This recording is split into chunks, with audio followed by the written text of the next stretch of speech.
meal. All right. Let's do it. Is there what's that movie? Where it's like, is it like a bell or a whistle? Or, Night at the Roxbury when he's like getting married.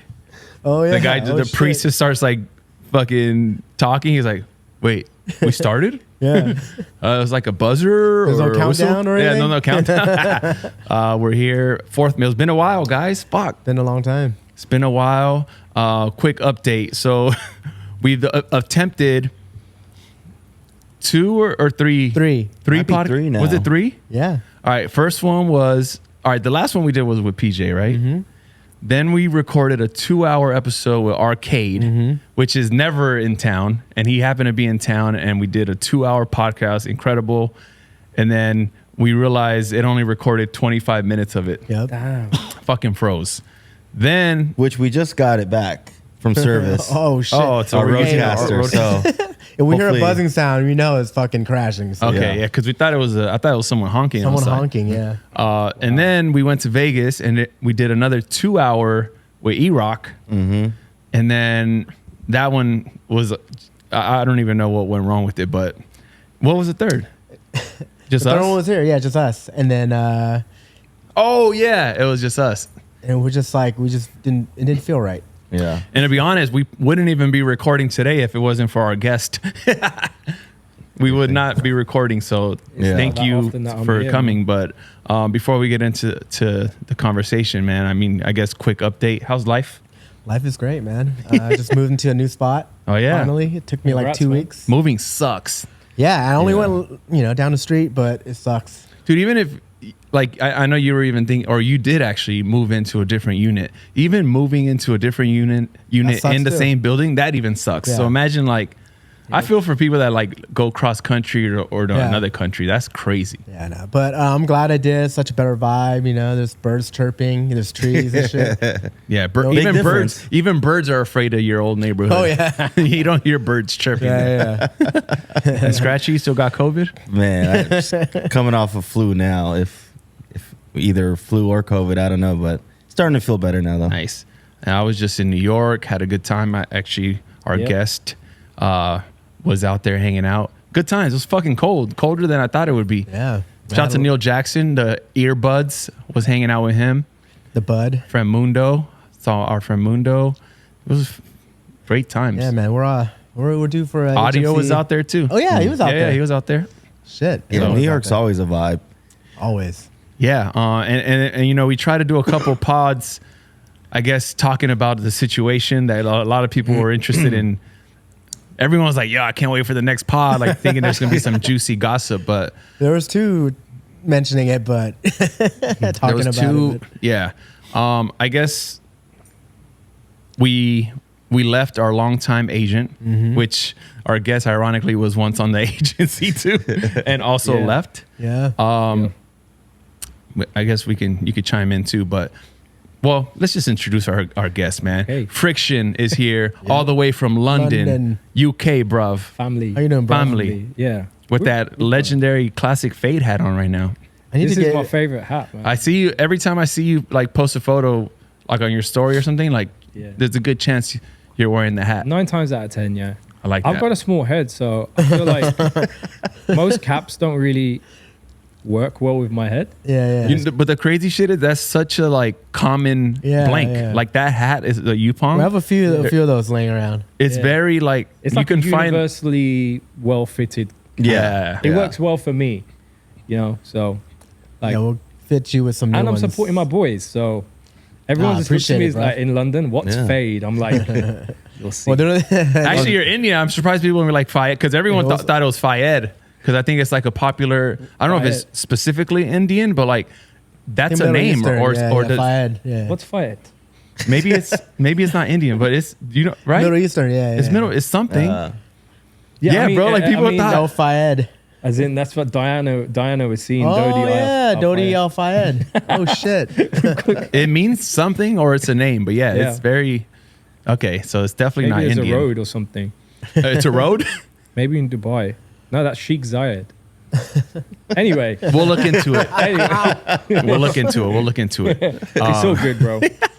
But yeah, so we left our longtime agency, scam artists, and it was time to do our own thing, man. Yeah. The goal was always for us to grow the umbrella, the HMC umbrella. Always wanted to, help develop other talent. Yep, younger kids That need guidance and advice, and it's like, man, let's do it. It just never felt like better timing than it does now. Like the game has changed. Vegas has changed drastically too. drastically, like overnight. It's fucking post pandemic. It never was the same. And I know you have a tweet that went separate ways in opinion, but it's insane today versus like it gradually changed during the pandemic, but like now it's just like feels like a whole it's different, man. like 2024 hit and it's just like shit, okay. But like 21 came, started off slow. 22 was like roaring, right? Like it was popping. Yeah. Like people were just spending. They were ready to be outside. 23 was popping. And then 24, like end of 23, that's when you started noticing like shit started slowing down. Economy's not that booming. Yeah. Like it's they like said the it world's is. adjusting right now. And it is everyone's adjusting. Like fucking all the credit cards are maxed out. Yeah. Fucking all of I'm like, fuck. Yeah, so it was shit changing. We're like, man, this is a time, man. Let's do our own thing. We got some people that we're gonna help develop. Producers, young talent. Very excited about working with them. We're in it's a motion. great idea, Yeah, man. yes. Thank you, bro. And for you listening, if anybody making music and feel like you have talent and like no resources, hit us up. Yeah. What's Yeah, the email, of course. Skratchy? You get us at mgmt@headlinermusicclub.com. Yeah, MGMT, like management. at Headliner Music Club. At headlinermusicclub.com. We're just looking to help people that need guidance with with their career. Like, we've been in the game for so long, seen it change. Yeah. And nothing's automatic, but we're willing to put in the work and we know right from wrong and shit. Let's fucking and it's go. exciting as well. Like after so many years, when you're so used to doing a certain thing, and then you branch out into something else, it kind of, I think it can give you a new lease of fulfillment at a certain age.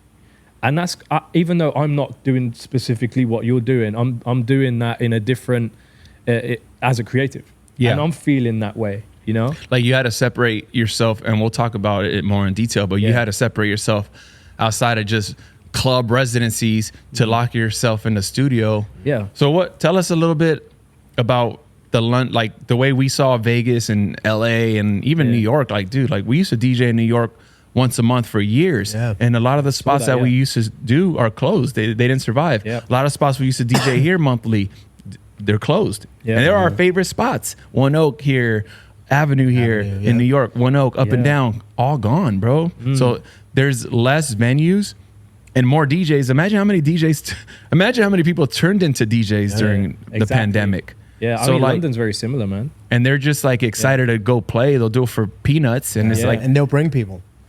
and they'll bring people. Yep. Yeah, dude. There's been situations where like people have DJ'd, and it's like, oh, because they brought a table of 20 girls.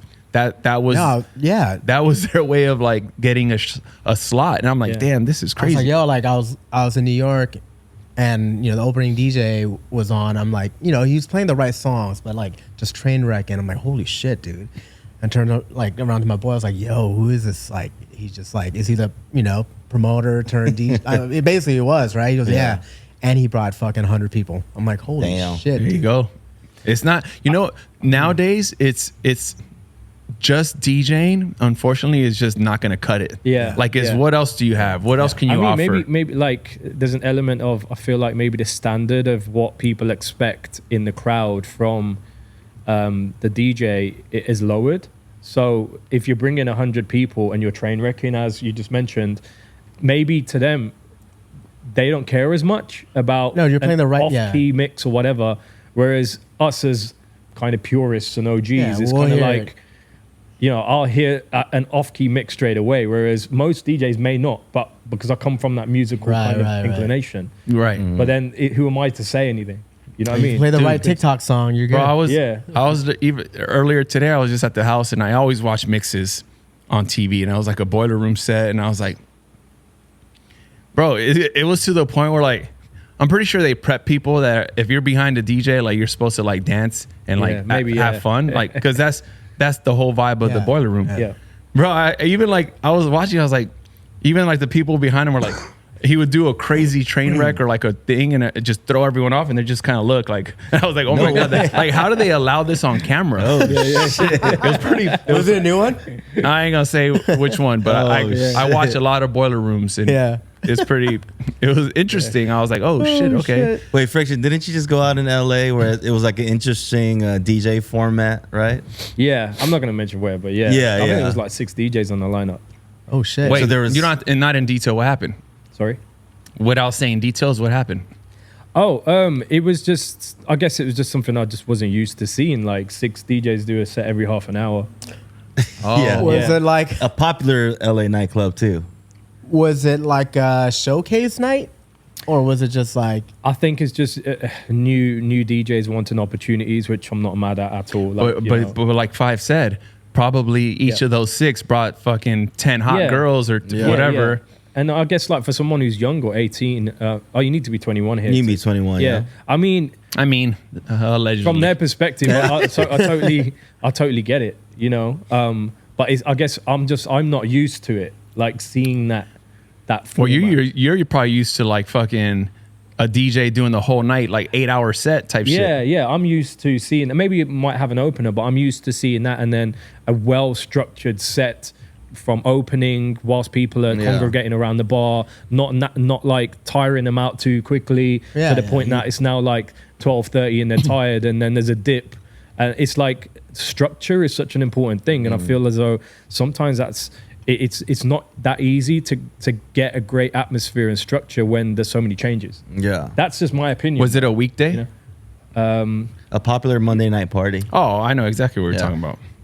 Was Actually, I saw a photo of you there. Were any of those 6 DJs like? Did they sound good at least? You know what? I think some of them. I wasn't there the whole night, but I think for what it was, they sounded pretty cool. But I think that's the thing. It's just like, a Monday night. A Monday night is going to need a little bit more help than a Saturday night. Yeah. So Yeah. if it takes giving, I don't want to give this guy 30 minutes. Just give him 30 minutes. He'll bring fucking people. And that's kind of the game. It's I unfortunate, like, because we grew up differently, but like, also we can't be mad at that shit. For me, it was more like looking at it as in, okay, well, this is different, and not coming from a place of judgment, but more so like, okay, understanding that the landscape of what I'm used to, what we're used to, has now changed a lot. And in a way, it was kind of cool because, there's so many DJs trying to get opportunities, and they were given an opportunity to come and perform. Yeah. And if that's their in, then cool. Yeah. It's just I'm used to something different. Yeah. So it was more like I was there, like even like as a spectator, just observing how things are different now. But I feel like and maybe I can learn from that. I don't know. Yeah, I think that a little bit of that has always been around, where like you want to hear someone, you give them a quick 30 minutes just to try them out. Like that's happened in Vegas, where I'll be like, I feel like even Omar would throw someone at Tao, like like the tryout, like I let him go 30 minutes before you, even if they weren't the opener. They'll do a little in between just because he wants to hear them. They're always just trying to discover new talent, right? Yeah. But yeah, I guess 6. And was there a headliner, or was it just 6 guys? I don't think just it could be a crazy? It was like five DJs, I think, in total the night. But was there a main one that was it was the obvious, like, all right, he's a. I'm not sure because I left early. But it just seemed like they were doing like some back-to-back stuff. The opening, there was 2 or 3 DJs opening with some house music. So it was just it was different to what Was I'm it all used to. house music then? No, opening it started with house. Oh, okay. Which was also very good to see in a way, because even in London, we're not starting with house music. It's like Yeah. I'm You still- end with it, if so anything. I'll throw it in the middle of the night, because the thing is, it's like I don't think too many DJs understand the concept of resetting a room, And I think it's important to understand, because the thing is, if you've got a crowd of 100 people and half of them want a certain style of music and you've got all of them dancing, the other half may not be congregating as much on the dance floor. And sometimes there needs to be a reset where you switch the music up and allow those other guys to chill out and then go to the bar. And then those new people come to the dance floor. You know what I mean? So I kind of use it in that way, like when I'm switching up music.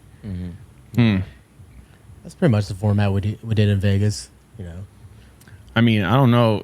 In Vegas, there's no much room for a reset. It's the Depends on doors where it open is. and it banging it out, Yeah. banging it out, Yeah. banging it out. But also, like, I feel like if you want to do a reset, management always has something to say. That's the That's the problem. chance So I we think, took, like, yeah. I think that I've said this before. Like, being a Vegas resident for so many years, almost 20 years, right? Almost 18, I think. And you probably I'm about 20 years. 20, Yeah, he's 20 years in Vegas resident.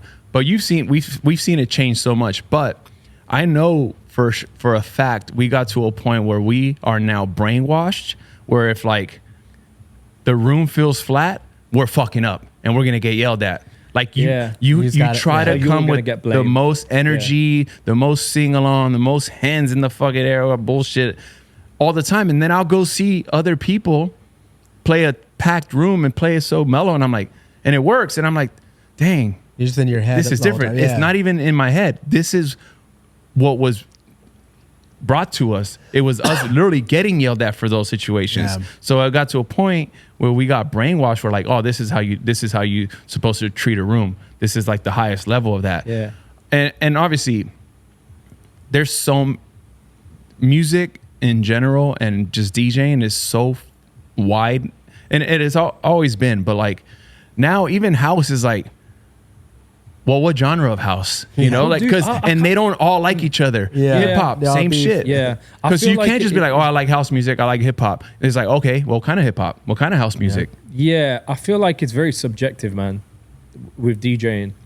It's very subjective. Like, I'm very confident in my ability as a DJ and my musical knowledge, but there's always going to be someone who may not like my Always. set. Oh, You know? 100% of the time. What are you and- talking about? Open format is tough. You're not going gonna to please a true anyone. Open format DJ is probably one of the hardest if you're comparing yourself to just a house DJ.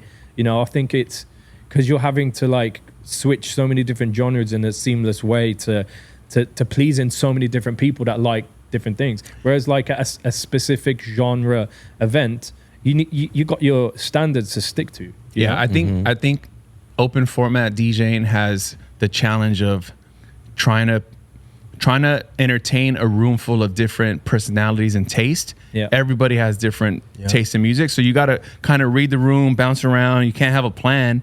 You bounce around from see what works the best, and you stick with to most of that night, right? Yeah. Even though sometimes a club will be like, hey, give me all hip hop today, and you're like looking around like, damn, it's a college spring break crowd. Like, how I can't do all hip hop. But anyway, I think the house guys have challenges too, because No doubt. now they have the pressure of, guess what, selling fucking tickets. Yeah. So now it's just like, hey, you fucking tanked tonight. You didn't sell shit. And it's just like, even though whoever was there to hear house and they didn't have a challenge musically, but I know they're stressing in the back of their mind, like, man, I need to pump out some hits because like I'm not selling tickets anymore. Yeah. And that's a whole nother fucking Yeah. situation. I mean, that's kind of like partly what you guys are now delving into, isn't it? Like with the that's kind of the lane we want to go in. Yeah. But Yeah. but that's the thing we're telling these guys first is like, you're only as big as your hits. yeah. It's not just because you want to go to the house lane and you want to produce means nothing. It's like house hip hop producers in general and DJs in general, it's a dime a dozen, you know? Yeah, and of like course. it's up to you, it's up to your music on how you build a fan base, right? And like Yeah. that's going to determine your career. So it's all about just teaching that, right? Like it's Yeah. like that's the No that's doubt. the key. It's just keep working because one song and on it all it takes is one song, bro. Yeah, It's real. always one TikTok, song yeah. away. Yeah. Everybody is one hit away from having a career for a very long time. Yeah. There's people even in hip hop Yeah. that have one hit song that can go perform in like fucking Bali, I don't know, like somewhere, Like Philippines, Manila. Millionaire. Yeah, he's so rich he doesn't even want to perform anymore. But like, Yeah. Chingy.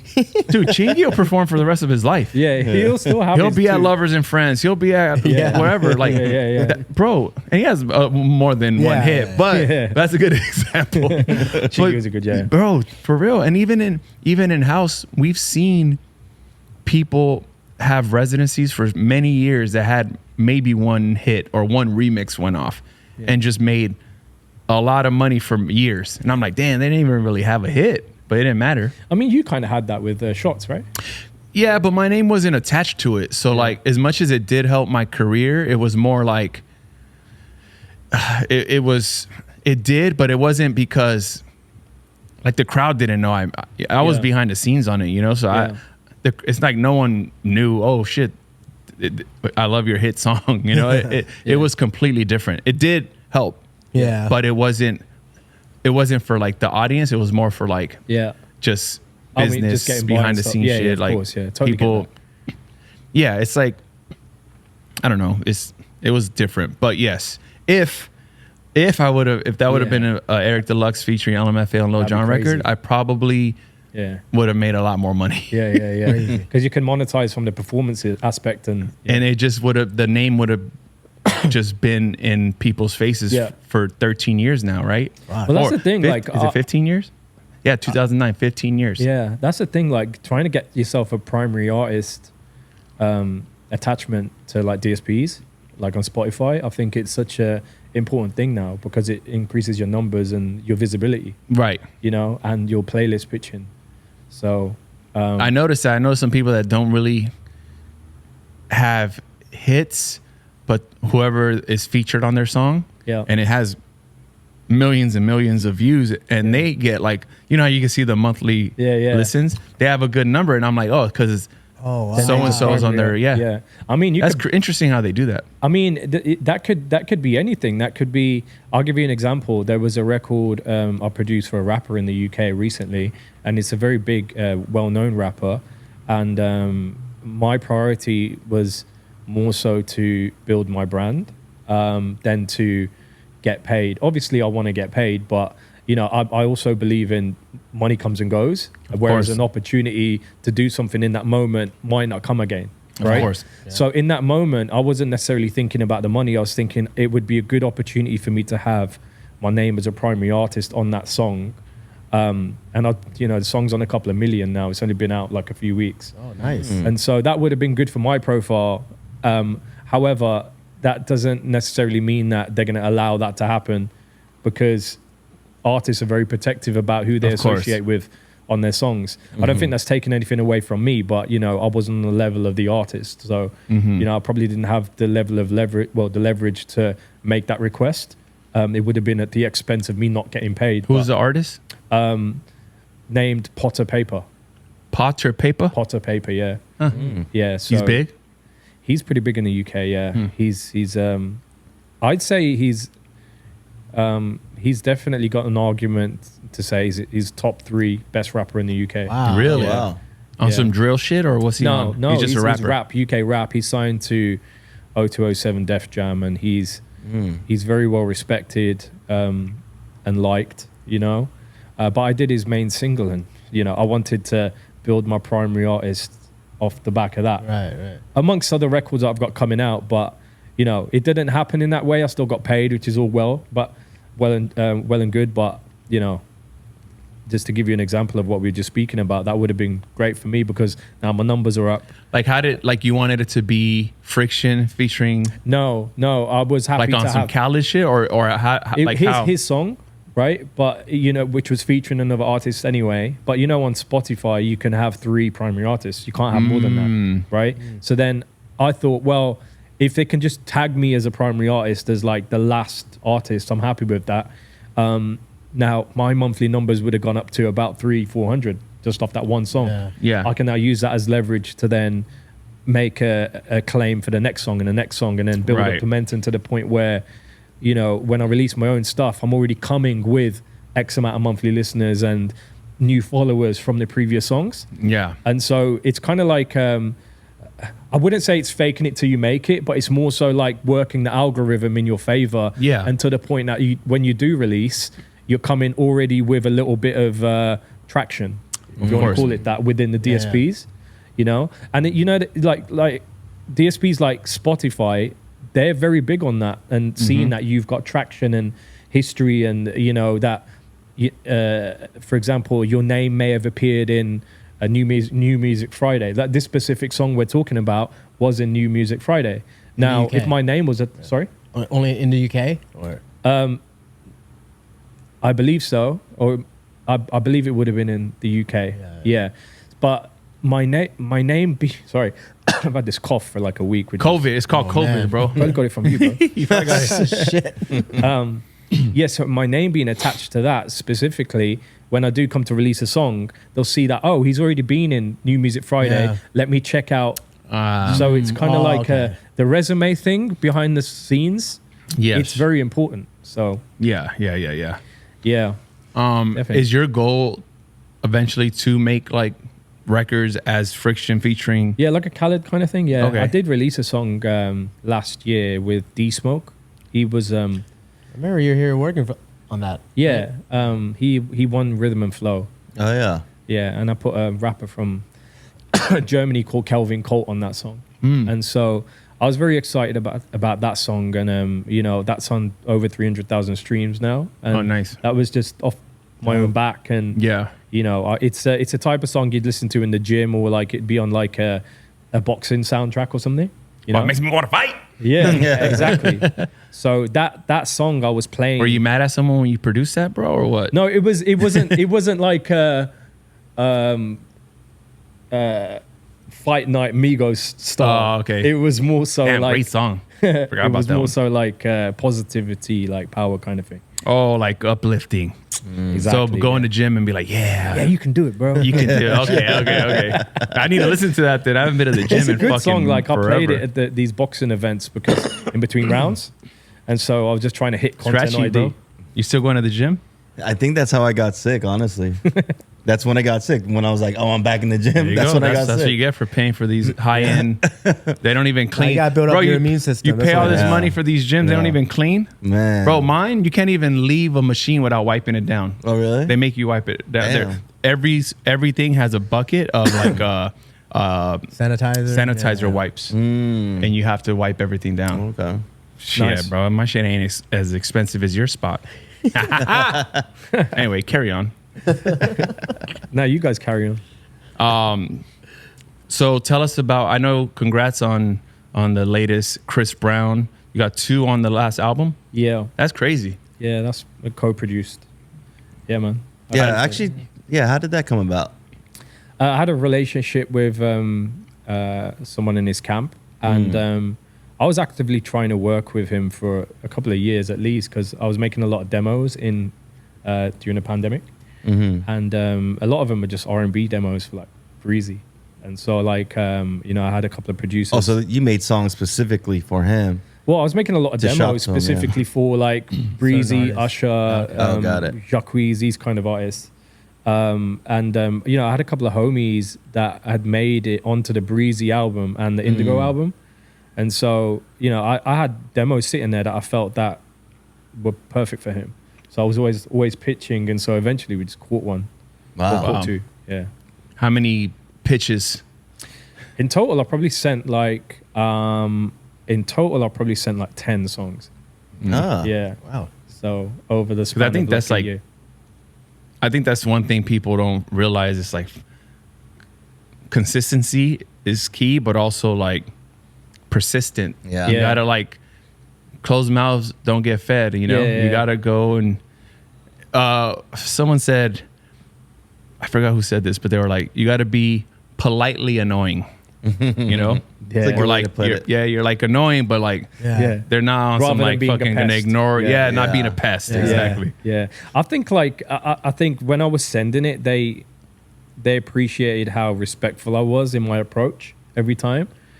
rather than just bombarding them with beats in their emails and stuff. It was like my approach was very patient and not forceful. All it took was patience. Yeah, and that patience, so that, you know, some people may look at it like, how long is patience? For me, in this specific situation, the patience that I'm talking about is over a year. Yeah. Oh, patience in music Yeah. is a song. A song could take 2-3 years to be released. Yeah. Oh shit, they're gonna go this with this as a single. We did that 4 years ago. Like, So you gotta have time to play the long game. Basically. It's crazy. Oh, yeah. Some of the demos, like I made in like 2018, and you know, through the pandemic, I was working with songwriters, engineering, and just getting like full demos done. And so initially, when I first sent the demos, it was about capturing their attention. That the demos that he's sending are actually really good. So when you do keep on sending them, they're more inclined to look out for the name and then listen to them. Yeah, they'll So listen. it's kind of like building trust.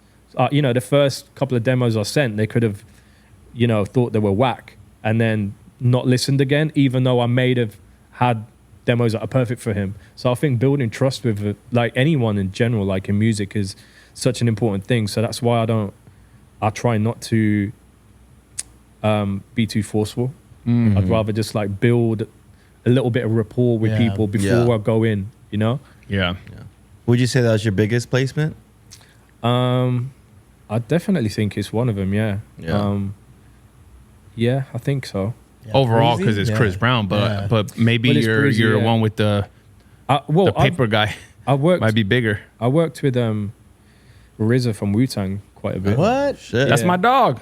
Yeah, is that your dog? No, I'm just kidding. But we just did a remix, so he probably hates us. Which one? Ain't nothing to fuck with.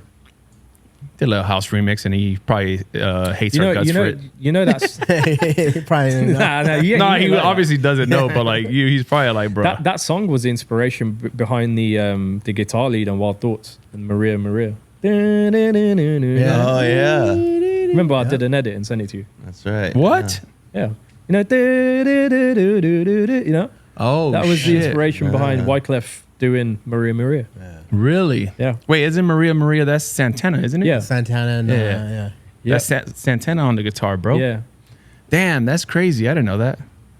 Because even on the house remix that we just did, we sampled the actual original, not from Wu-Tang. It's like it sounds like a fucking. Yes, because they would. It's like it's just a tiny clip, and then you got to pitch it down a little. But it was like whoa, Yeah. like it just made me.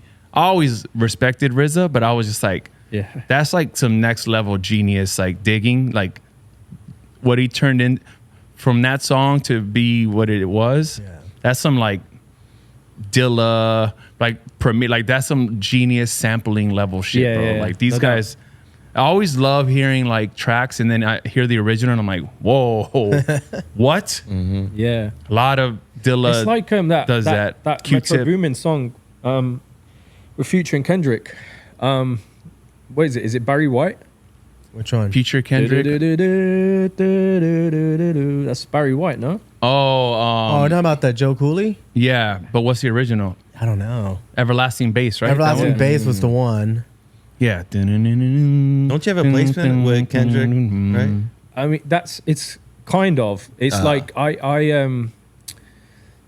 I met Kendrick like years before he even became big out here, and he was working on Section 80, his LP, and he had a record with RZA that had vocals that are originally from a song that I did with RZA. Oh, yeah. I remember you Oh, telling me this shit. years ago. And I gave that to Kendrick. And I was meant to get credited on it and all of that stuff, but I was young at the time and the record came out and I was like, okay. Oh shit! Damn. So just RZA's name on it? No, I mean as a credited in the actual songwriting credits rather than as an Oh, got artist. it. Yeah. But he was Shit. cool enough to actually mention me in an interview with Complex Magazine. at Oh, the yeah? time. Yeah. Because the question came up by whoever did the interview. They was asking about that specific song and the RZA part in it. And then he said, oh, my boy DJ Fricktion overseas, he worked with RZA and he lined me up with it. So Oh, that's dope. shit. yeah. Could have got the credit though, dog. I mean that was like a really, really cool experience, man. You know? Yeah. But working with RZA generally was just an incredible experience because I was going up to his house in Tarzana. Oh, damn. Like quite a lot. Oh, shit. I didn't even know he lived out here. What the hell? Yeah, because he was doing all of the movie stuff. Yeah. You know, okay. so it made sense for him to be. Did you like the Wu-Tang show? What's it called? I haven't seen it. Is it Wu Chronicles? No. I haven't seen it. Something like that, yeah. I don't know, but I It's binged. it's pretty good. I binged all Yeah. 3 seasons. I haven't seen I it. watched the first one. Yeah. Is there 3 now?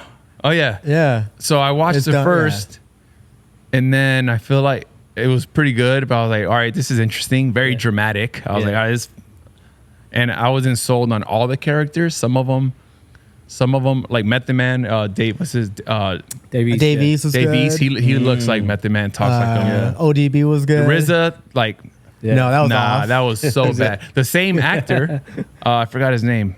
He's actually born in Carson. No way. Yeah. He's in a lot. He's in a lot of movies. He's like I think he was like a big like fashion New York guy. Like he's from here, but went to Yeah. New York, started doing like fashion modeling and stuff.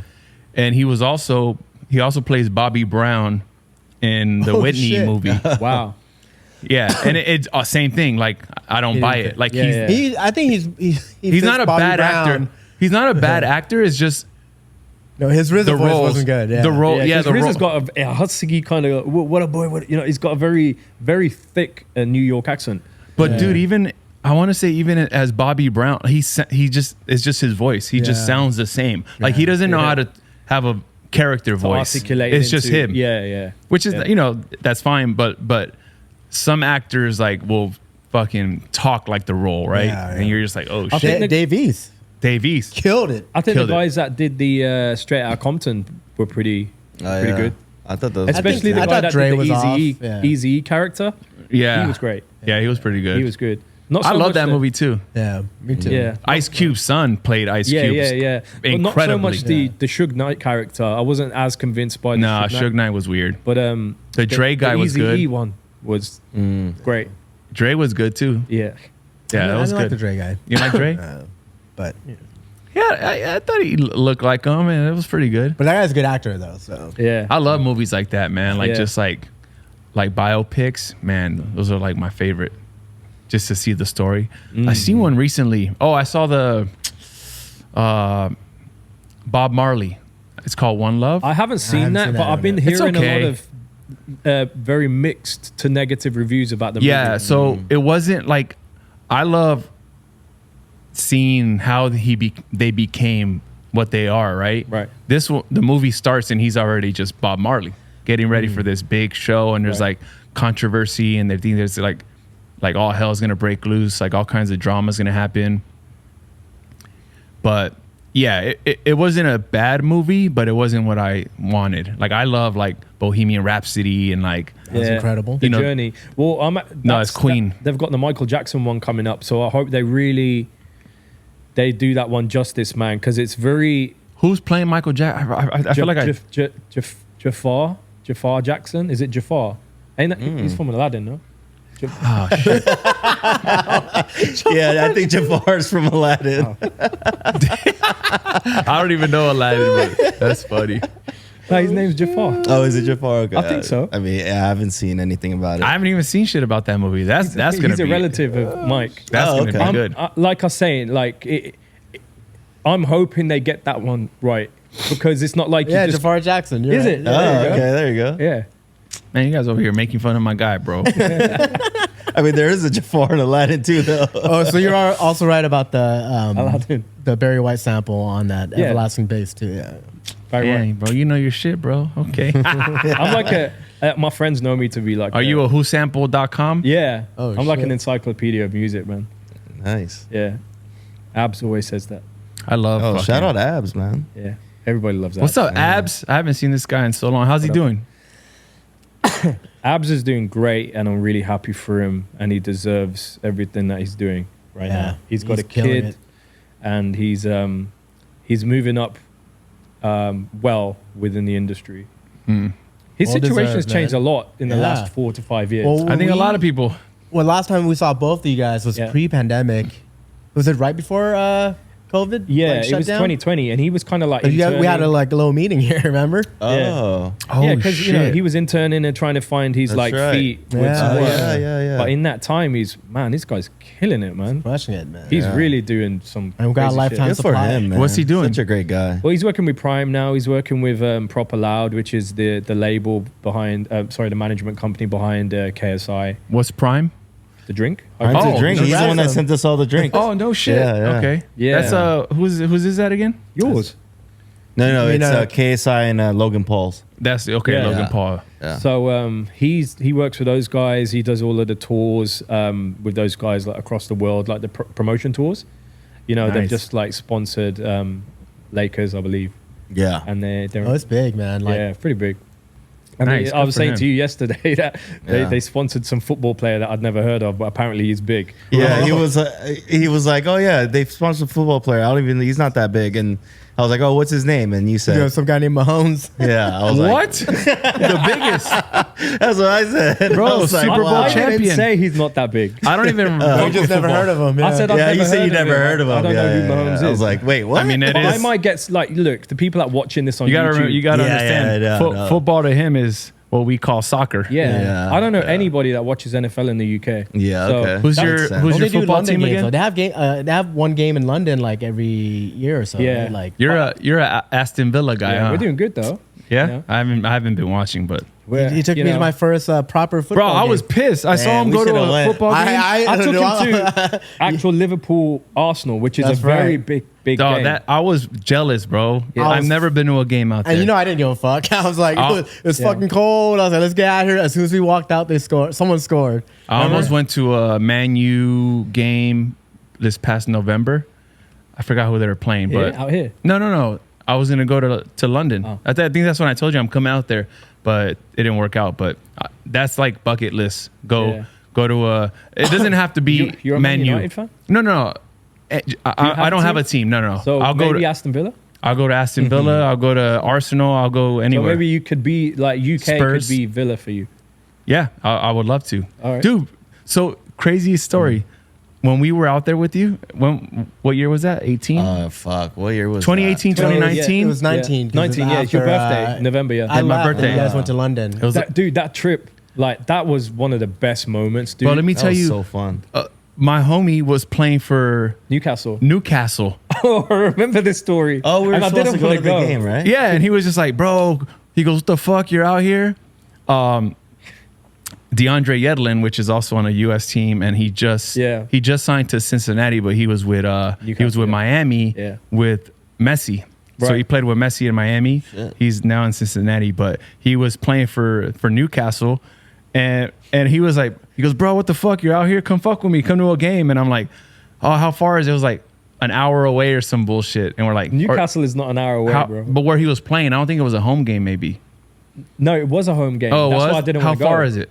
Because they were playing Villa, and it was I would have been in the away end, and I didn't want to get beaten Oh, up. that's what it is. yeah. That's what it is. I didn't want to. But get it's an kicked out. hour train away, right? No, Oh.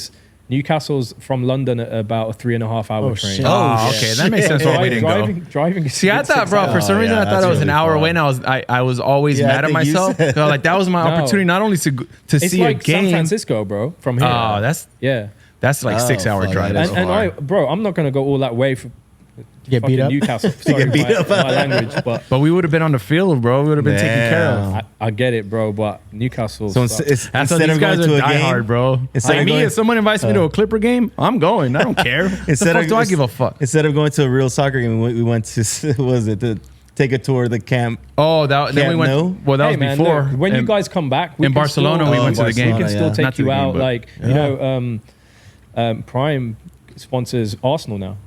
Yeah, which is pretty cool. But anyway, just to go back to the comment regarding Mahomes. So yeah, he's like a new quarterback, I up hear and coming. He's like the guy. Yeah, up and coming. Yeah, but Only a few Super Bowls. you can't be mad at me for not knowing Nah. who he is. Yeah, I no, probably mean, know, so. yeah. Yeah. American. That's like you asking. I don't know who your star player is for. Okay, that's like me saying to you, Aston Villa. do you know about Ollie Watkins? I don't know who that is. No, Yeah, no. Or do you know about Mbappe. Yes, Huh? Mbappe. Mbappe, yeah. But Ollie Watkins is our How about Rooney? He's OG finished retired. a long time ago. Yeah, bro. he's retired. But how about Beckham? Yeah. You ever heard of Beckham? David Yeah. Beckham? Of course, I've heard of Beckham, bro. Sterling. Who's the best soccer player, or in your words, football player right now in London? In Or Lon- UK, in sorry. the UK? In the UK. In the Premier League, Premier League, yes. I'd say Haaland is up there. Haaland is definitely up there. Who does he play for? Man City. Man City's fucking... Yeah. They're the best right now, right? In Premier? Sorry. Arsenal are top of the league. And then Liverpool and then Man City at the time of recording. But yeah, Haaland I'd say is up there, like top player. Who else is really up there? Also Mohamed Salah is still Salah's, yeah. very active, you know. He's French, right? No, he's Egyptian. Ah, He's Egyptian, yeah. So people don't quite understand that he's African Hmm. because they can't get their head around the fact that Egypt's in Africa. Yeah. yeah. But yeah, anyway, Did you play soccer growing up? yeah, I was pretty good. That's like the thing, right? I guess if you're in Europe. In Asia too. Oh, Asia too. Yeah. Bro, everywhere No, Philippines. outside of the America. world. Hey, Philippines is basketball. Oh, yeah. Yeah, that makes sense. But even like Japan, Korea, they play Yeah, they all play soccer. Yeah, yeah, man. Soccer and baseball. and you guys don't even say soccer out there. Like, No, we like, say what football. the hell, soccer? You guys say right? football is in Yeah. NFL, right? And then soccer, Yeah. yeah. I heard it's getting pretty big out here, though. You know what's crazy? Starting to, yeah. Someone sent me a video of explaining the soccer term, Okay. and it came from the UK. Oh, really? And they're like, "You guys are fucking mad at us for saying a term you told us." Explain I'll that. send it to you. I like briefly watched it, but the guy broke it down, the history of the word, and it started in somewhere in the UK Interesting. as soccer. I'll find the clip. I think I sent it to Izzo, so I'll go in our DM or whatever. Do you guys watch the NBA? I don't really watch it, No. Okay. but I know it's got its fan base over there. Yeah. you know. I know some basketball players. Okay. Yeah. Yeah. How about does Prime want to sponsor this up and coming NBA player named LeBron James? James. You're a You- funny you've guy, heard of bro. him? You're a Well, funny guy. technically they Oh, do. he's an actor. He's a Space Jam guy. Technically, they already sponsor the Lakers, so Oh. yeah. Yeah. Are they the jersey name? Or they're the official like sports drink now of the Lakers, Oh, which is okay. crazy. Yeah. Yeah, I heard about this guy called Michael Jordan. He's apparently pretty good. Yeah, Michael Jordan. Yeah, I think he has some new shoes he's Yeah, about to I drop. saw his name on some shoes. So tell us about the market in London, the club scene. Because last time we went with you, we went out, I think, every night. Yeah, we went to Cirque. You What got else lost did we at the go post to? office. Yeah, I was I was a postman Oh my one God. night. That- dude. What happened? I don't know, bro. We don't have to talk about this. But, but That trip was just the best, man. it's my birthday, bro. That was fun. Birthday trip. That was so much that trip fun. was What was good. that festival we went to? Like it was like a what's it called? Like a Winterland. carnival or Winter Wonderland. Winter Wonderland. Oh, that was so Wonderland. fun. That was Yeah. crazy. Yeah. That was Yo, crazy. and one of my best memories from that trip was just a very simple night, aside from Winter Wonderland, when we went bowling. Oh yeah, That was so fun. That might have been the same night, right? We were playing foosball. Foosball and actual bowling. Yeah, I remember Oh. that. That might was have fun. been after Winter Wonderland. We went bowling. We did that for your birthday. Yeah, yeah. That You go was to fun. a proper pub and had a pint. I don't Yeah, know. we did actually. we? Yeah, we went to took one. we took you guys out Yeah, to we- quite a few spots, man. Yeah. I remember you were like lit, bro. I got you on camera with a mic going, hey. Oh Like, yeah. No, we had a Oh, we when had a Skratchy's pint. on the mic, he's fucking. I don't lit. think I don't think we got the. Did we have fish and chips? I can't remember. Oh, I'm sure we did. I'm sure we did. Because I don't really drink, right? But I had like one or two that time, and I remember I couldn't see the laptop. Oh yeah, he was like, no more. The laptop looks fuzzy. What was the other spot you? No you- more, bruv. There I was was one Cirque. spot I you was took us to Cirque. eat. I was DJing at Cirque and Toy Room. Okay. Toy Room I that's went right. with you the Yeah. year before, I think. Yeah, That's where all like the fucking freak show shit happens, right? That's Cirque. That's Cirque. Toy Room's closed down now. Oh, Oh, shit. shit. Yeah, Cirque's still few, open. A few of the clubs are just. So is there a big nightlife in London right now? It's still there, obviously, yeah, but it's just not as booming as it was. And like, I feel like the peak years of 2016, 2017, it was hot. That's like Yeah. LA. I But, feel like LA and New York, it's like very we're different. talking about. I feel like it's very different now. What do you think people are doing like when they go out now? Like, do they just go out to eat for dinner and that's it? I'm Restaurants, going maybe home, intimate bars? parties, Bars, yeah. festivals and stuff. Yeah. Festivals. Oh, like festival. Yeah. Are there any like people throwing their own parties out there, like theme Yeah. parties? There's a lot of I'm those seeing that everywhere, quite a lot right? as well. Yeah. So that's like very. It's been around for a while here, but it's like people are doing it more and more and more. Like Yeah, it's it's like just- just theme parties, whether it's R&B, whether it's fucking They're right there. Five's wearing a Sunday brunch. yeah. Oh, Sunday our brunch. friend Miles Yeah, yeah. Medina, Miles the Medina's Sunday party. brunch, which is like a stream during pandemic, Yeah. turned into a party. That's dope. Just creating your own fucking opportunity where you can do what you want. Yeah. You're in Yeah. control. The landscape's That's like- changed, man. yeah. It's definitely changed. Yeah, for sure. That's just like normal. Not everything can stay the same. So Or Yeah. What time do the clubs close in London? Like 5. nah, Is it not really? anymore, bro. Like 4? It's 3:30. like a New York, dude. So still now 3:34. Bro, that Shit. that's, New York too. Yeah, like New York, Vegas, like it ain't like it used to be, bro. Yeah, that's what. 3 a.m. It's thinning out. Yeah. It's not. People used Depends to. on the party as we well. used to man. be Like, go till 5 in the morning. Well, we used to close 12:30 to close, and closing set could be from 4 a.m. to 6 a.m. Yeah, So, back then. give or take. But yeah, now New like York is 4, but Here it'll 2. die out before that. they go to after parties. They go to like afters is what. Yeah. You know what's crazy is Yeah, like here's if you too. go to a hot spot here, like say the most poppin' spot, and they close at 2, it's empty by 1:20. Yeah. Empty. They're going to like the after Because they party. go I to don't the know Where hills. they're Yeah. going? Yeah. They go to a mansion and they go fucking do coke and whatever else they do, orgies. But that's the pop-in crowd. That's what they want to do. They go right up to the hills, Hollywood Hills or Beverly Hills, wherever they go, and they just go to mansions, rich people's house, probably do drugs till Yeah. 10 a.m. Or So 1:20 in the morning, like the Uh, clubs are just thinning I out. literally got zero interest in that shit. Yeah, oh, dude, zero. Yeah, too old for that Zero. shit, man. You're not even a heavy drinker, I remember, I'm not a drinker, bro. at all. Yeah. No. So you only drank because we were out there, huh? I was going through a breakup too. Oh, there was- oh my God. Hold on. No, I'm not talking about the breakup. I just remembered a situation.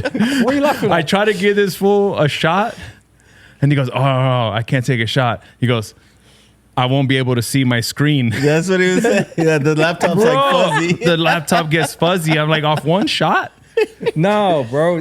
Because you'd already I'm like, bro, I given me take a few. shot. I get like, it's like I'm wearing glasses. I see it clear. Oh, dude, yeah. I'm like, oh man, Dude, everything's. you tried giving me a shot in Marquee last week. I was like, nah, like this ain't it, man. That's amazing that you can go out. That's just and me not drink. being, Yeah. you know, courteous. Hospitable, yeah. No, Hospitable, yeah. But dude, I wish I can go out and not drink and still like have fun because No, I don't drink. If I don't have a drink, I don't want to see. I think, I you don't know- even want to see the mailman, bro. I totally get it. I'm out But of I here. think it depends on what Fuck it out my is. face. Because like you guys love 1942, right?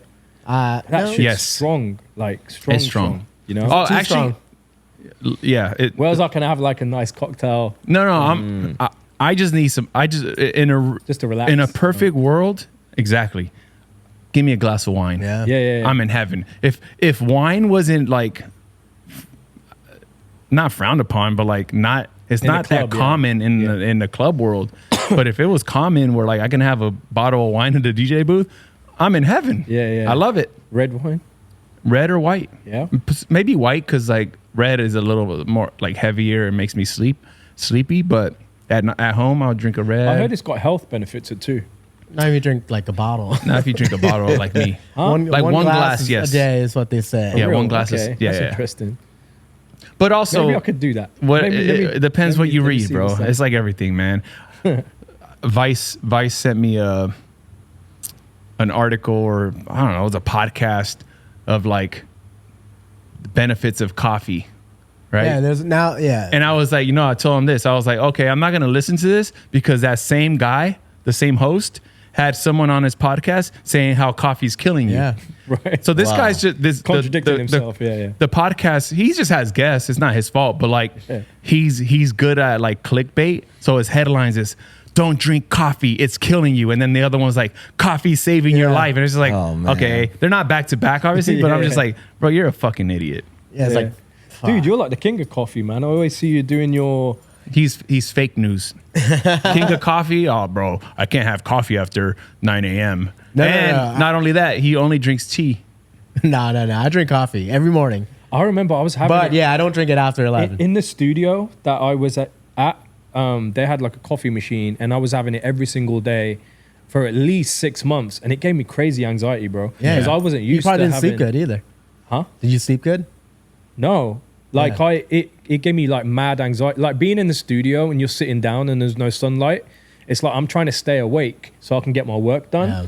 But afterwards, when I'm going home, it gave me like mad anxiety and like I was jittery and stuff. And So I don't drink it after 11. No, bro. So I'll tell you this: I'll have coffee, go to bed, no problem. I had crazy anxiety one night, and I had coffee that day, and I was like, damn, I shouldn't have. Like, I think I drank too much coffee. I took like a week off of coffee, and I still had that anxiety. So I was like, that's not coffee; it's just me. I was like, damn, I didn't have coffee today. Why does my chest feel heavy? It wasn't the coffee, bro. I think you're quick to blame it on something, but anxiety like is a anxiety. placebo. Anxiety is anxiety, bro. It could have been anything that just triggered it. Like Yeah. and I'm not saying it wasn't coffee, but I'm just saying like it's always like people are quick to attack it. You know, I think anxiety is like especially for us creatives, it's a very normal thing. Like, especially for me, like I'm quite generally, I try and stay positive and confident in what I'm doing. But even as a creative, knowing that there's no guaranteed like paycheck and you just have to keep on trying to figure things out. And that's where the excitement comes from. Mm-hmm. But it creates a level of like, oh shit, like what if and all of that in your head, you know? Yeah. But then it's like you try and there's also that saying of be excited about the unknown, because the unknown is where if you don't know what's going to happen, like that's where the best things can happen. Whereas if you've got certainty, you've got stability, but there's no excitement. Yeah. You know? Since we've all been DJing for so long, and it's like, you go do a gig, you get a check, right? And it's Yeah. like we had gigs come, all the time. So like, was there ever a moment where you felt like kind of in a panic? Like maybe like Toy Room shuts down, there goes that money. Like, and just in honesty, like I feel like we've all had it. Yeah. Just like if something happens where you're just like, oh my God, like do you overthink like, oh my God, what if everything just goes away? Like, what am I going to do? I've had moments like that. I'm not like an overly panicky kind of person, but we're also human at the end of the day. I think it's actually a really good question because it's quite. Thank you. It's. I think I can relate to it. Journalist. I can relate to it in my situation in like recent years, because I've been DJing for many years, as we all have. I was doing like 7 nights a week for like 6-7 years, and which is great financially, all of that stuff. But I'd be lying if I said that it didn't give me like anxiety and burn me out, right? Mm-hmm. Which it did. And so I actively, and we spoke about this in the last podcast, where I actively reduced my gigs to then focus on other things, which was production, which is what I have been doing a lot more. But production, there wasn't as much apparent and obvious money there. It's not automatic. Yeah, compared to me, I got my residency and I built up my brand, and I know I can always get work.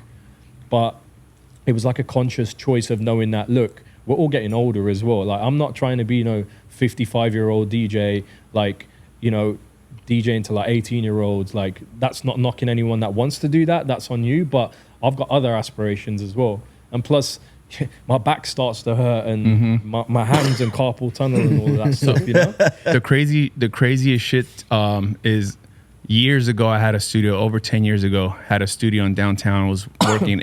And I think this is around the time we were like, I would tell you like, yeah, I'm slowing down on gigs. I just want to be in the studio for the future, right? That's where it's at, production, whatever.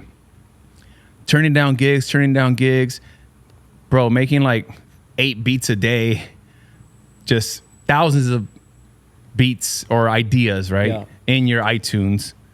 And then around this time, it's like very successful producers weren't producing anymore. And what are they doing? DJing. Yeah. And I was like, and I'm talking Lil Jon, I'm talking Jermaine Dupri.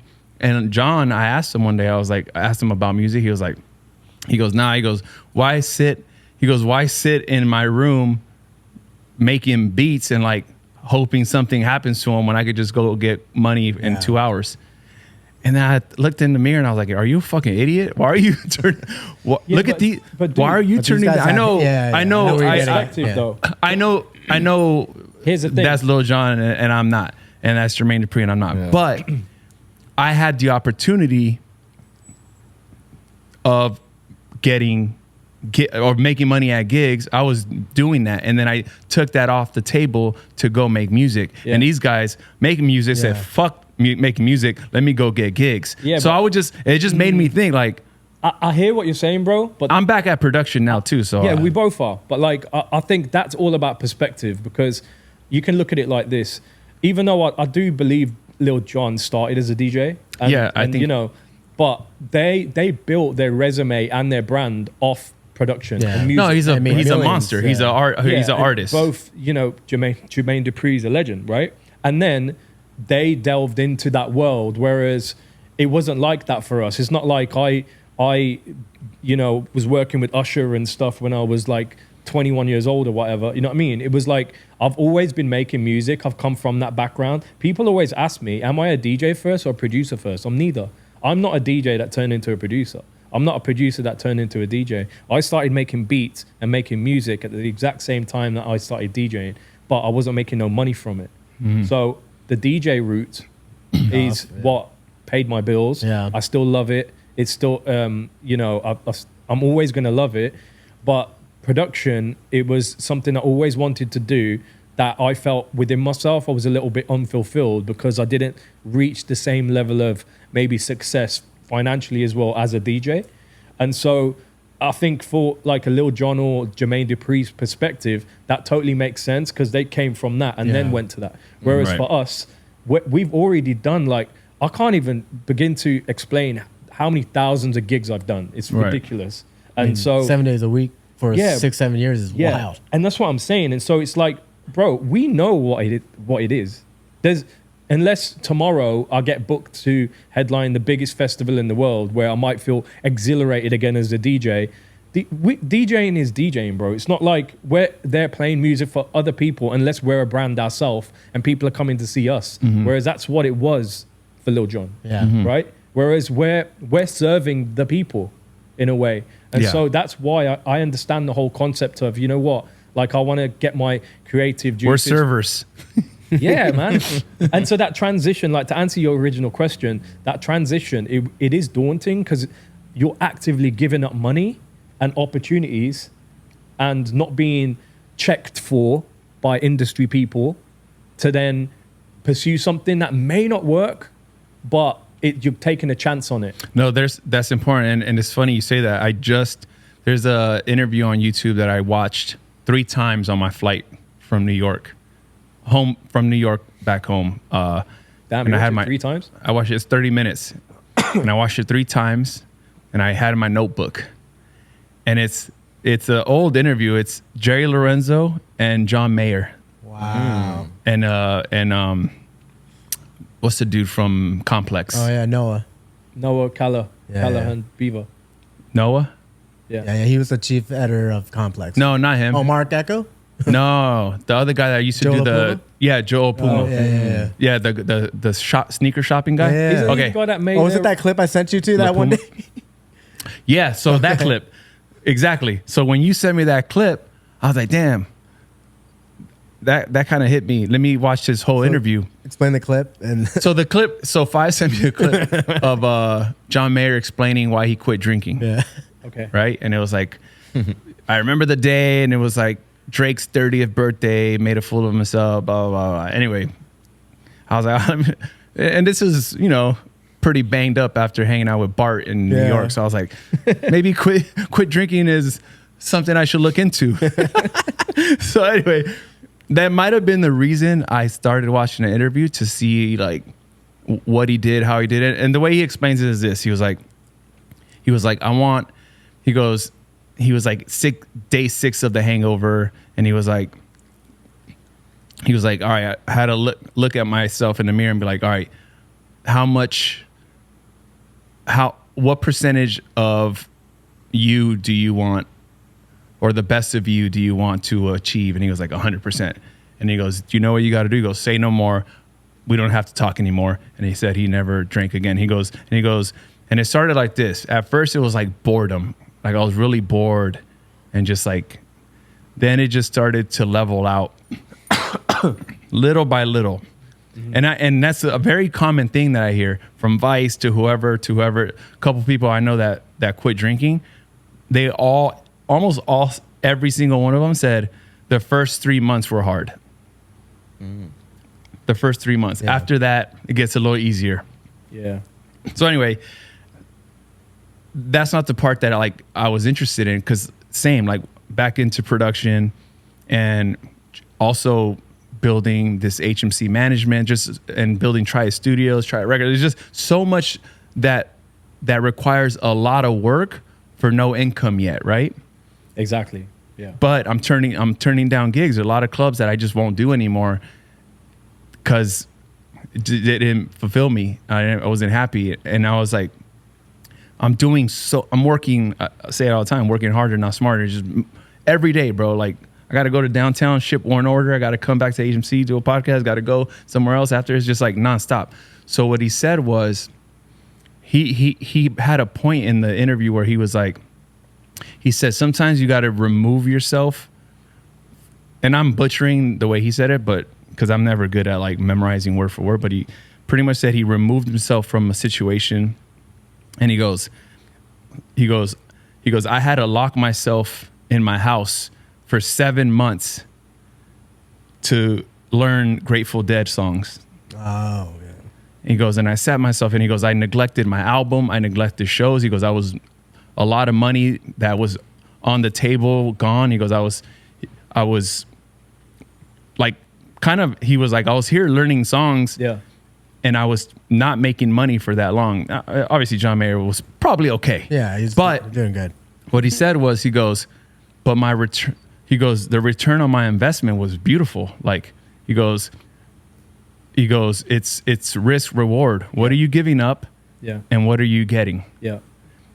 You know, like he gave up his album for that time, gave up shows for that time. And he learned these songs. Now he fucking huge tour with Grateful Dead. Yeah. Like, yeah. He's like in 4 bands. Dead and Company. Damn. Yeah. I think it's the whole concept of being willing to let go of something that you know already works, to have the faith that something bigger is coming. I don't know if you've ever very scary. It's a very scary, it's really scary. And look, we're all going through it, you know, we all are. And what I realized is there's a lot of beauty on the other side. And I totally understand why certain DJs will carry on doing what they're doing, because maybe they don't have any other option available to them. And it's that whole like concept of fear of, what's going to happen, because this is all I have. That if you meet most people, working day 9 to 5 people, and you see these interviews of people on TikTok, and they're running up to like a random on the street. Hey, what advice would you give to your 21-year-old self? People go back and say, you know what, I would have told myself to try more things, but now I'm like 55. I've been doing the same thing for 30 years. I'm an electrician, but I don't know anything else, because we get set in our ways with the knowledge that we know. And what happens is, as you get older, you get more responsibility. You have less health and time on your side to try things, because the risk is greater of what you can lose. Whereas when I meet someone who's 21... Nothing to lose. Bro, you're living with your parents. You got your mortgage paid. You got all of the bills paid. You got your health. You've got time on your side. The only thing you don't have is money. But it's like the thing is, as you get older, the margin for error is like this. It's like when you're young, your margin for error is like this. You can fuck up and try as many different things as possible. And because you're young, people will give you a pass because he's young and hungry and eager, right? And also, as you get older, it's like reduces and reduces, because when you fuck up, people are now like, oh, you should know better. You're a little bit older. Yeah. And so people aren't giving you as much of a pass. So your margin for error reduces and reduces as, you know, now I've got responsibilities. I've got a mortgage to pay. So I don't have that time dedicated to go and try this, because I need to go and do this job to make sure my mortgage is paid. So or people that have families. Exactly. You've got kids, you've got like responsibilities. Like we all got responsibilities. And so I didn't have even 90% of the level of responsibility I've got in my life compared to when I was 21. I had freedom. But then again, when I was 21, I didn't have no male role model sit me down and say, yo, Fricktion, listen, whatever you're complaining about, it's small world problems. It's nothing compared to what's really going to come. No one told me that life's going to get so much harder. But here's the thing. Life gets harder, but it's like I can handle all my problems now. But with the same problems I have now, I wouldn't have handled it when I was 21. Right. And there's a saying by a guy called Jim Rohn, who's passed away now, and he's like a motivational speaker. And he said, never wish for less problems.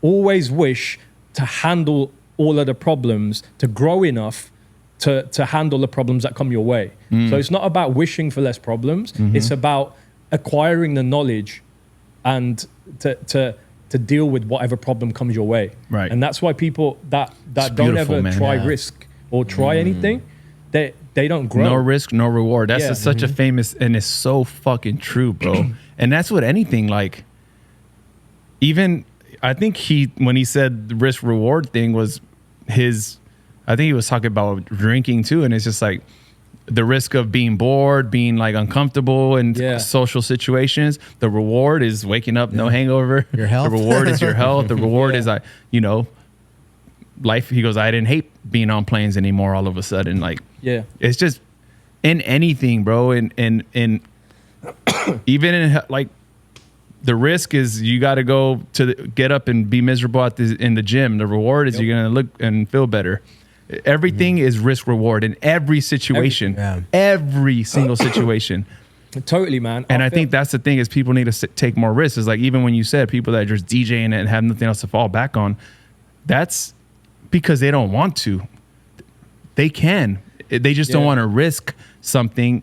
Because there's so many things you can do. So many things. Dude, like I remember speaking to all of you guys, and I spoke to my closest friends, and like, although I do adore DJing and I love it, and you know, DJing 7 nights a week, I was making a very good money, and to the point where I could buy myself a lot of things I could never do before, but I didn't have freedom. I could tell. I was I could tell on that wrist, boy. Like, it's not real, bro.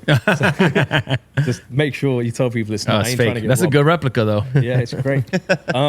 I didn't have freedom, bro. So, you know, I had money and I was doing something I love, but I didn't have no freedom. And with that, you know, as a creative, one of the things that we really want is freedom. We want peace and freedom, right?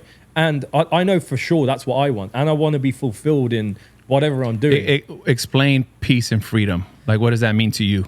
I think freedom for me is to be able to do the things I want to do without feeling like I'm being controlled by something else because I've got bills to pay, or like financial freedom.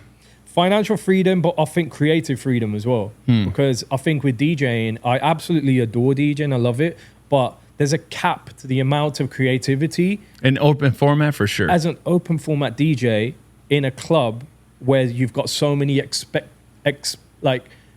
people expecting certain things of you. Especially the spots you were doing with all the presentations and like you got to drop this at a certain time, drop that at a certain time, drop that at a certain time. There's a club I play at, like, you know, and fucking, excuse my language, but half an hour of requests is Bollywood music, bro. And it's like, dude, I'm Indian, but you're taking the piss now. Like, I'm not trying to play that. It's zapping my creativity, but I do it to make the people happy. You're a server. I'm a server. But me being a server is also me acknowledging that, oh, I don't have freedom to do what I'm trying to do. You need some hits, bro. You want freedom? Get some hits. Exactly, bro. That's what I'm saying. Some hits. So the whole Lil Jon got freedom. Jermaine Dupri, freedom. Marshmallow. You guys want freedom, no? Debatable. No, we have no freedom, bro. We're servers. No, but what I'm saying is that you would love to have freedom. Of course. Yes. Exactly, because that's Would love to. That's what we want, you know, as just especially as creatives and as a man as well. Because the thing is, like, I'm not trying to get into the whole deep female male conversation. That's a completely different podcast. But as a man, not to cut you off, as a I man, have an it's interest like after that. the level of responsibility we've got just to keep things ticking over. It puts a lot of like strain, which doesn't allow us to be creative enough to have that freedom. And so I think me realizing that and acknowledging to myself that, oh man, I've got no choice but to do this, and I've got no choice but to not be earning much money for a few years to just try and see if this works out. And God willing, it's slowly actually doing all right for me. Yeah, and But I'm glad that's I took such the a risk. powerful. It's so important that you're doing that, because I had to do that too. And I know people that like are taking every dollar they get, doing every gig, and they're miserable, man. Like I don't want to call out names, but I know some people that are very unhappy, very, very, very, very unhappy. They don't show it, which is fine. Yeah. But like, I'm scared for how they feel inside. Like, man, do something for yourself. Like, it ain't about the money. Like, a couple gigs less, nothing's gonna change. Like, your lifestyle won't change. But the thing is with that, it's like I feel like they're very unhappy inside, but they don't want to let go of what they've got, because it sometimes deems us a little bit irrelevant compared to where we were. Right? It's a DJ ego. It's a fucking ego of how packed my calendar is. It's also no, that's my residency. Let me like watch the throne and protect it. This is my slot. If I turn it down, someone else will do it. Then they get the residency. Like, it's ego and it's bullshit. Do it if you're powerful for that. But if you have issues with that, like when I was working at my, like 20 gigs a month for years, like literally that 5-2, but and you too, but I had to look at certain clubs that made me the most unhappy. And I would be like, I would add up my residency in a year. I'd be like, all right, is that going to make or break me?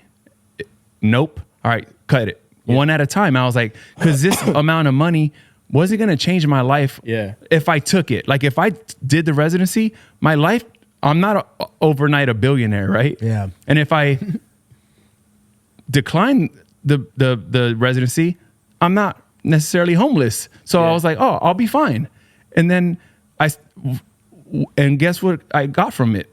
Peace of mind. Exactly. I was way happier, way happier. And then next thing you know, it's like another gig.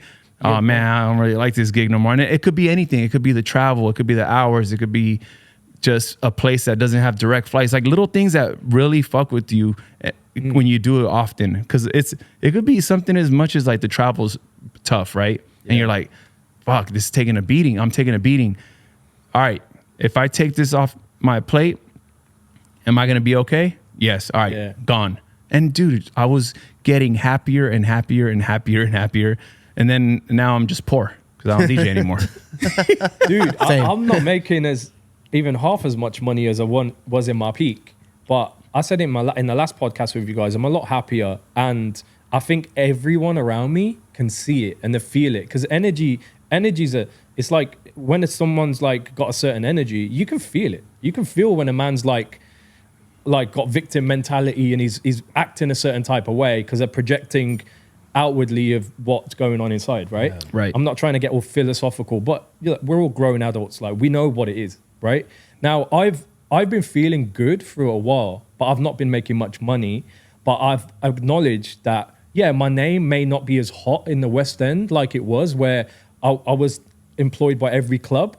But that's not because I fell off. That was a conscious choice of me saying, oh man, like, I'm gonna have to let go of this, because not only am I feeling unhappy, but also I'm not feeling fulfilled in what I'm really would like to do, you know? And I'm doing the things that I really would like to do, amongst other things that aren't even music related, right? You know, but it's come at the expense of me not having certain opportunities in the DJ world, and I think I'm okay with that. You know, like the one thing about DJing I realized is we all get FOMO because you may be playing at the hottest club, right, in Vegas, wherever. The chances are, off the back of that gig, you'll get something else. Someone's seen you and employs you for like a private gig or something else, or you get some kind of endorsement off the back of it. There's a lot of like peripheral things that come off the back of DJing, right? That isn't even residency based. Right. And so we know that happens, and there's a FOMO of realizing that, oh man, if I cut myself off here, I'm also cutting myself off from all of these other potential things that could come my way, knowing that in my career, I've got loads of things that have worked out for me in DJing that I never would have had I had not been in a specific place. That position, yeah. But I'm maybe not getting as many of those now. But in the producer world, I'm doing things which other DJs are looking at me and thinking, fuck, I'm doing a residency and I'm still doing the same residency after 7 years. And there was one DJ that said this to me who's very active in the West End. He said, bro, like, you know, I admire the fact that you decided to let go of it and now you're on Chris Brown's album. And it's like, how did you do that? And I said, well, first of all, it was, I collaborated on music with other producers as well. And that is an incredible feeling because I'm celebrating with other people. But also it's like, I never would have thought like 5-6 years ago that whilst I'm doing a residency in the West End, oh, dude, in a couple of years' time, you're going to be on Breezy's album. But now I'm like, oh, because and it's not just Breezy. There's loads of other records that I did. I did a record with Lil Keed from YSL as well. And there's like a bunch of other records that I've done. Maybe I didn't have the belief that I would have done that like when I was so engulfed in the DJ world. But now it's like, oh, you know what? I could get a Jack Harlow placement. I believe I could. I believe I can work with anyone now. But I'm not chasing that placement. I'm not saying in my head that I so badly want a placement with like Drake or Jack Harlow. I just want to make good music and let it go where it deserves to be. Right. You know? So it's not specific in me wanting to work with Drake or whoever. It's just as long as I can make money. That would be big though. It would be great. That'd be great. As long as I can make money and a living from making music, everything else is kind of like a bonus. Yeah, of course. And it always works that way anyway. As long as like that, it's like the law of the universe. No matter how, if you're doing well in what you're doing, it's like it cannot not work out. It's like you guys are going to put all your effort now into HMC management and build what you're doing. And you're doing it not by saying, oh, let's just try it. No, you guys are doing it. So if you carry on doing it for X amount of years, there's no way it can't work out because that's the law of the universe. Of course. So when I put all my like effort back into production again, it wasn't me approaching it like, oh, what if and all of that. It was me approaching it. When if, or not Yeah. what if, it's when. Yeah, I knew it was going to happen, work out, but I didn't know when. Right. And I knew it was going to be like a couple years of me really like living basically and not making much money. Do you practice like the law of attraction and like do you manifest stuff or no? Manifestation, yeah. Like are you like heavy into it? Because I know that I really believe it works and it's happened to me, but it like it's a commitment. And not and it's not even like a strategic commitment. It's more of a honest obsession with something, and then it comes to your life. It wasn't on some like, oh, they said if I think about this every day, talk about it, like I own it, then it's gonna happen. It wasn't even like that. It was just something that I was like obsessive over, and then it just like next fucking was in front of my face, and I was like, what the fuck? That's crazy. But it was like weird because I just couldn't stop thinking about it, not even knowing. I didn't even know what manifesting was. I later found out, and I was like, oh shit. Here's the thing though, like we've all been manifesting. It's just we haven't been putting a label on it, right? You're an incredible DJ. All of you guys incredible DJs, and you all want. I like how you only pointed at 5. No, because I was looking at him. Oh. You're incredible DJ. Like you guys are incredible DJs, and you've all done gigs that other DJs could wish to do in Vegas and Hakkasan and all of these spots, right? Now, at some point, I'm sure you probably thought I would love to play there, and you ended up playing there. But it was your natural being as a human that got you there. So you did manifest it, right. But it wasn't from you sitting down and saying I'm going to manifest Yeah, something. Yeah, it's no, naturally you've done exactly. But that's my point. Like, if you really become obsessed with something, and like the universe will give it to you. Yeah. And it might take longer for some than others, but like, you just have to want shit, and like, you can't just be a bum out and like, you know. I think with the whole manifesting thing, like I definitely do. Like I think that I'm very like weird with words, because when I use like the word want, I feel like that suggests to me that I don't have it. Therefore, I want something that I'm chasing, and chasing comes with the connotation of you know, when you chase something, it runs away from you, right? The same way that if you're trying to like chase a girl, it's she's like, you're repelling her. It's like, that's not what attraction is. Attraction is more so you believing you've already have it and it's gonna come, but you don't have it in the physical form. That's like law of attraction. Yeah, so it's like the energy that you're kind of like exerting is the energy of, it's like you could be in a room and, for example, I could be in a room with Drake and, you know, there's loads of producers and I'm a producer as well. And I could have the energy of really trying to play my beat to Drake, right? Because he's there. There's the opportunity right there. And I don't know when the next opportunity is going to be for me to play my beat to Drake. Now, because I'm so forceful in trying to play my beat to him, I've now compromised my opportunity because he could see that I'm so desperate to play the beat. Right? Now, that is me acknowledging that I want that. I don't have it. Now I'm chasing it and now I've fucked up the opportunity. Or there's the mind frame of, you know what, I'm in this situation right now. Regardless of what happens, I know I'm going to have that anyway. So if the opportunity presents itself to me in this moment, I'll take it, but I'm not going to force it onto it and compromise what he thinks of me the next time he sees me in 6 months' time. I think it's a different kind of like mind frame. And I'd say... No, I think that's the right approach. Sometimes when you're in the room with these people, you have to just play the part. I've screwed up opportunities before, though. That's what I'm saying. Like, when my younger, naive self, in maybe my early 20s, where I really wanted to make something happen and I wasn't mindful of myself and energy and like other people's feelings. Yeah. You know, it could be me trying to get a gig and, you know, me going over someone's head to get a gig when they've introduced me to the person and not realizing that's not the way to do it, you know? And I may have got the gig, but now I've fallen out with that dude in the process. Right. You know? And it's these kind of things. It's like, at least you learn from it. You know, there's a lot of people that don't learn from shit like that. Yeah, no doubt. But I think the manifestation thing is, we're all doing it subconsciously anyway, because we're all winning. Yeah. We're all doing well in what we're doing. So, you're beautiful, man. You're like our new life coach or some shit. That was pretty deep. That was like a therapy. I needed that. Let me take a deep breath. We can switch the topic to something else now. No, that was great. I mean, we haven't seen you in so long, man. And no doubt. It was just nice catching up. And I leave tomorrow back to the UK. I'm going with you, bro. Fuck it. Let's go. I'm down.